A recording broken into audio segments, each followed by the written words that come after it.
Back in the day, there was a man in my family that was molesting his child, his daughter, long ago. That man died. This man who was molesting his daughter had a wife that knew that he was every so often slipping into the bedroom of their child to have her body.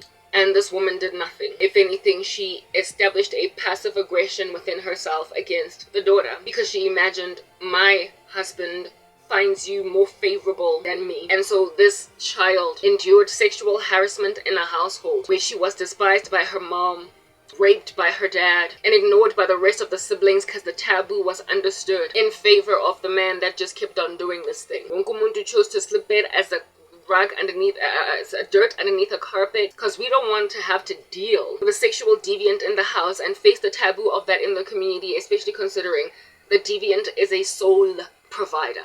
So it was slipped under the rug, and a rape victim endured all that rape all the way up until she grew up and got out of the house and lived her own life. That man and his wife are now late, and they are now today ancestors to my bloodline. How you gonna worship a man that molested his daughter and a wife that stood back, did nothing, and wore a passive aggression against the rape victim instead of award justice to the child? That's your ancestral worship. Listen, the people you worship left a lot to be desired. The people you worshipped were witches sometimes. They human sacrificed children. Family members that you go to the graves of and have conversations with used to ignore people's human rights. They made people's lives a living nightmare. You wouldn't like them today as they're walking up and down in these streets. You would be an activist actively against them. You would spur up a protagonist movement against them. You would start a charity foundation to deal with their feats. Listen, you would be a protagonist against what they do. You would start a movement. You would hook up a flotilla like your Greta Thunberg and go and enable humanitarian aid to all of their victims, but they're your ancestors.